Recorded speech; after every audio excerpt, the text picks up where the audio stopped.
Hello my dear YouTuber friends, and I hope you're all keeping well. Welcome to this new video.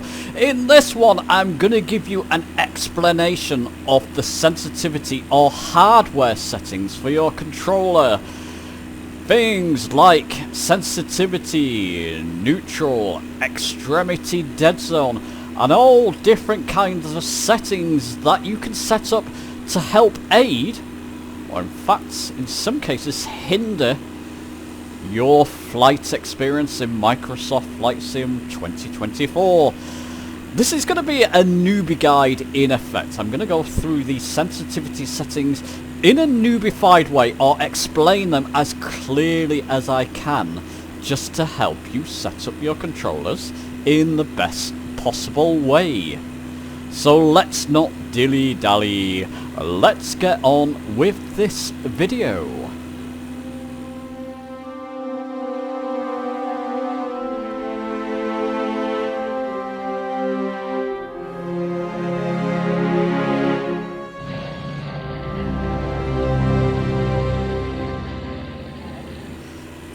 So I'm flying around the Leeds area in England in the Cessna 172. I'm using my Virpil set, so my Virpil HOTAS throttle and flight stick.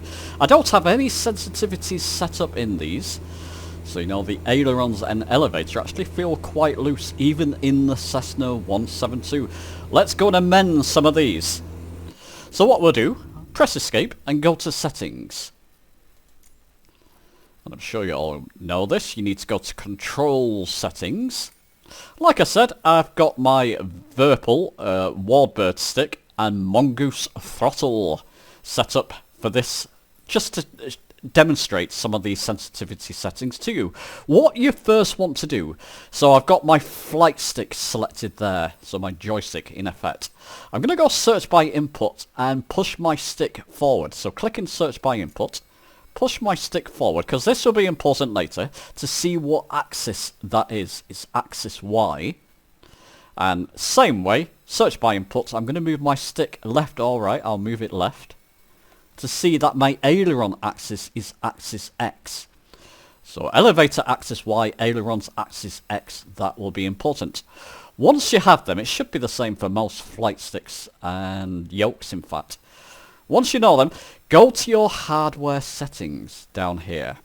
So I'm just going to use my mouse for this. I do fully recommend using a mouse whether you're on Xbox or PC. People keep saying, how do I get to various settings using an Xbox controller? For goodness sake, if you bought yourself a flight controller, buy yourself a cheap mouse. That's the last I'm going to say on this. I'm not going to tell you how to get to these via a controller. Use a mouse, people. Okay, I want to get to my Y axis. That's my elevator axis. Like I said, let's do the ailerons axis first, in fact, which is axis. So ailerons is axis X. So left and right movement. Let's first talk about the sensitivities. Sensitivity plus and minus. What do these do? Well, if you decrease using this slider, move it to the left, you're decreasing the sensitivity, in this case, of our ailerons axis X. It's linear. You've got two lines here. When I decrease the plus, you can see this top part here. You can see a curve happening there. I'm decreasing that part of the controller. That will be left or right. So let's decrease it by 0.3. Effectively, that will be 30% minus 30%. So I'm decreasing that part of my ailerons by 30%. Let's go back to the sim and test this, just to show you the effect of this. So if I move it left, if I move my ailerons left, that's sensitivity plus has affected the left movement, left banking of my aileron. Move it right, I've got the same loose movement by default. Move it left, I'm having to put a bit more input in, quite a bit more, with my flight stick to get that ailerons moving to the left. So let's balance them out, shall we? So I know the plus is left, so controls again, make sure you've got your controller selected and go to hardware settings. So I've got the left adjusted there by minus 3%, let's say, or 0.3%. Let's just keep it where it is. This is a newbie guide.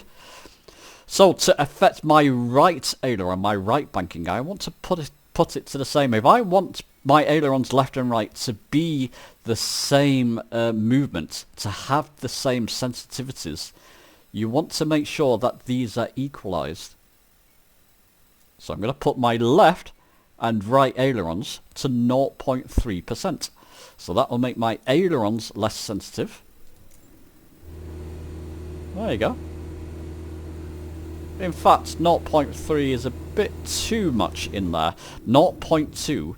So it's a matter when you're setting up. So go back to controls. Make sure you got your controller selected and hardware settings. When you're setting up the sensitivity parts, do it to where you feel it feels right for the aircraft you're flying. I'm flying a Cessna 172 here. If you're flying an acrobatic aircraft, you might not want to actually nullify your sensitivities. You may actually want to increase them in some cases. So it's on a per aeroplane basis setting that you want to set these up. So let's just put these to 0.2. That was a bit too extreme for me.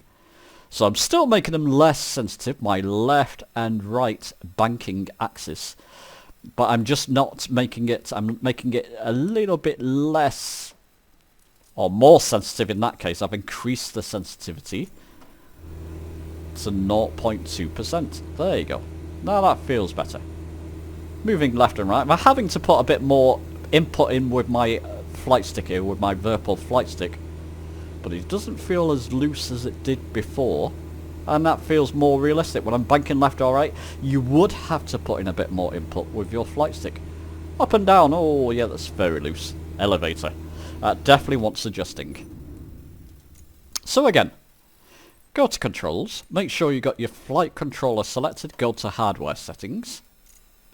And we know from before that our elevator axis is axis Y, and I've got no sensitivity set up in there, of course, at the moment. So, when you start messing around with sensitivities, you're probably going to have to rename a profile. I've already renamed it. Just be aware of that. Just rename a profile to whatever you want. So, elevator, these I feel, just instinctively, 0.25. I'm making it less sensitive. Remember, moving it to the left. Let's just show you. I'm going to increase the sensitivity by 0.3. Now this would be pretty extreme in the elevator axis. So both my plus and minus to 0.3. Save them back. Resume. Push forward. Oh yeah, very extreme now. I've increased the sensitivity. So that's what increasing sensitivity can do for your aircraft. If you're flying an acrobatic aircraft, maybe even something like a Spitfire, maybe you might want to increase those sensitivities. You might want to decrease them. Go to controls, flight stick selected. Go to my Y-axis, yeah. I want to decrease them. Instinctively, I'm thinking 0.25. Let's just reset this little button here alongside all your sensitivities. Will reset it back to 0, back to default state. I'm going to reset the minus sensitivity. I want to see what the plus sensitivity is in my elevator. Go back. Push down, so the plus seems to be when you're pushing your flight stick forward. That doesn't have any sensitivities. Pulling my flight stick back, pushing it forward does. So the plus is actually pushing your, to descend basically, pushing your flight stick or yoke forward. So we're on our flight stick again, hardware settings. Let's put them both to the same thing, 0.25. Go back. Yeah, that feels better. In the Cessna 172. Remember, it's on a per aircraft basis, these, when you're setting up your sensitivities. Left and right feel fine in the sensitivities. And my elevator also feels well. So those are the sensitivity settings. Let's move on. Okay, so moving on, I hope a good few of you are still with me and are not moaning that this video is not just simply 5 minutes long. Obviously, I want to make this a newbie guide, so I want to explain these settings properly. So again, we'll go to settings, and of course my timeline of the video will be divided. So if you want to jump to one specific sensitivity or hardware setting, you can jump to that as well. Let's now talk about the neutral. For most people, you will adjust this on the common flight stick, so your Velocity 1 flight stick or yoke, my honeycomb yoke, my Virpil yoke, in fact, doesn't need it. It deflects the neutral zone of your flight stick. So let's go. This is our aileron axis. If I move this slider to the left, it should mean that my aircraft will start banking to the left on its own. Let's do that. Let's decrease that by 0.2%. And go back to the sim. Go back. Yeah, you can see I'm not touching my controller, but it's banking to the left because I've affected that neutral zone. So I'm having to actually put some input to the right to make sure that my aircraft is straight and level there. Now you're thinking, well, why would you do this? I know the Logitech flight yaw system did have a drift problem. I think it was a left drift problem. So you could come in here, if you had your Logitech flight yaw system, if it starts drifting, go to hardware settings and adjust the neutral zone. You can fine tune it, so 0.5, 0.1, whatever, so it doesn't drift to the left or right. You may want that in some specific aircraft. You can see the line head there has deflected to the left when I adjust that. Put it the other way, it's going to deflect to the right. You may want that with specific aircraft if you want to simulate a drift to the left or right, or with the elevator up or down sort of drift. If you maybe have a defective flight controller and it is drifting left or right, come and adjust these neutral zones to help see if these help. Generally, you wouldn't adjust them, you'll just keep them on its default state. Let's go back to the sim and resume. There you go. So now my aircraft is not banking. I've just straightened it up. Leave go of my controller. Put a bit of trim in there. Yeah, now you can see I'm straight or level because I've reset and put that neutral zone back to 0. So I hope that's enough of an explanation of that for you. Let's go to hardware settings. So generally you wouldn't really bother with the neutral zone. Dead zone is an interesting one. If you've got some noise on your controller, now with Flight Sim 2024, if I move my joystick left or right, up or down, you don't see this ball moving. With Flight Sim 2020 you would. And if there was any noise on your controller, you would see it flickering slightly. I know with the Velocity 1 flight stick, the hat switch on that, when you're using it to look around your aircraft, your cockpit or external view, it could have a bit of noise in it. So by increasing the dead zone slightly, you can only increase the dead zone, or decrease it by the way, increase it rather. You can only employ settings to increase it or leave it back to 0. You don't have a minus dead zone, just be aware of that. But by increasing it slightly, you can alleviate basically those noises that you might have with certain controllers. I know my Logitech throttle quadrant has a bit of noise with the throttle prop and mixture. With Flight Sim 2020 you could see that flickering. So by adjusting the dead zone on that, I can alleviate that flickering and that noise. It can also affect your flight controller, so your dead zone, your central zone. So let's just say elevator axis, up or down. Let's increase this dead zone by 0.2%. Now you can see a flat line here. So what will happen if I go back to the sim and I want to climb, I'm going to have to pull my joystick back that little bit further before it gets out of that dead zone range, so I can start to climb or descend. That might be useful in something like airliners. So there you go. I'm pulling my flight stick back. Nothing's happening. I'm going to have to pull it back a bit more. That's because I put some dead zone into my flight stick. That's a bit extreme, 0.2%. Let's just decrease that. Controls, hardware settings. Elevator axis. Let's go to 0.5%. Save and back. Save and back. Resume. Pushing it forward now just slightly. Yeah, I'm having to put a little bit more pressure in there to increase or decrease my rate of descent or climb there. Or to climb or descend, effectively. Only slightly though, because I've adjusted that dead zone. Actually, that's not a bad setting for this flight controller and this aircraft. I'm going to keep that 0.5%. Might be useful, depending what controller you're flying. The Velocity 1 yoke, it might be useful just to put a little bit of dead zone in there. Depending on your preference and aircraft you're flying, of course. But with this flight stick, that seems to suit. So there you go, people. That is, let's go back to controls. Dead zone explained, I hope. So if you got a bit of noise on your controller, maybe on, so with one of these axes will be actually for one of my hat switches here. Doesn't matter with this flight stick. On the Velocity 1 flight stick, you probably still have a bit of noise and you won't see it moving. Hopefully this will be fixed or amended with Flight Sim 2020 soon, so you can actually see any noise on one of your axes. Velocity 1 flight stick, the hat switch, it does have a bit of noise. Maybe just adjust the dead zone slightly to stop that from happening. So when you come into your aircraft sometimes, let me just explain that. You might see, I'll use my mouse for this, you may see that your camera will be moving slightly even though you're not touching it with certain controllers. That's because there's a bit of noise on one of your hat switches. Just adjust the dead zone and that should fix that. Okay, I hope that one, and of course the dead zone, when you're using your elevator in this example, having to push that little bit further forward or backwards just to employ only a little bit, because I've got 0.05% in there.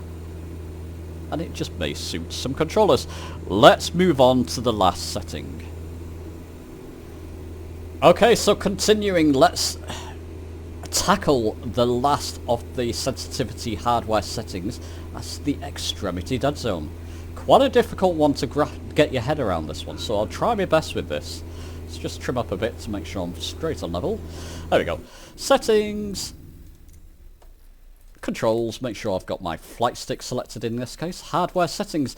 As you can see from our previous parts of the video, I've adjusted my sensitivity curves plus and minus. Let's get to elevator there, 0.25%. As it goes along the curve, this is going to get more extreme. So it'll start off linear, and suddenly as you get towards the end of the curve, you'll find that it's actually not so much linear. Because we've adjusted that curve, the actual pulling backwards forwards motion of your elevator there, it's going to get more extreme as you go along that curve. Let me try and demonstrate that as the best way I can. I can rather. So let's just descend a little bit more and pull back on my stick. As I pull back more and more, it's actually increasing quicker than I would imagine. It's not linear along that curve because I've adjusted that curve. Let's descend a bit more, so let's climb. Pulling back. Yeah, it's actually getting faster in the climb the more I pull back on my flight stick there. That's not realistic with aircraft behaviour. That should be more linear. So by adjusting the extremity dead zone, so controls, flight stick selected, Y-axis for my elevator, by adjusting, increasing the extremity dead zone, you can see that curve now. See this adjusting. If I put that on 0.2%, means by the time I'm almost at full deflection in the climb, I'm having to put a bit more pressure, and it's a bit more linear and realistic to how you would find an aircraft would behave. So let's pull back on my stick now. There you go. The more I pull back, still getting somewhat. No, it's not. I'm almost at full deflection, and that's more linear than it was previously without an extremity dead zone setting put in there. Now, these are quite advanced. You can adjust these or not. Just be aware that it will have an effect. Yeah, that's more realistic to how I would expect it to behave. Oh, by the way, let's go to the extreme range there. Extreme range of the extremity dead zone. So flight stick selected, hardware settings, elevator axis, let's increase that to 0.6%. Now I'm going to have real trouble even climbing or descending. So let's push my stick forward. I'm almost having to push it 70%, 80% forward there to get down to a decent descent. Pull it back. Oh yeah, if I want to climb, and I want to climb more rapidly than that, oh, I'm almost that full deflection there. So that's a bit unrealistic, as I showed you before. If I can remember what it was now.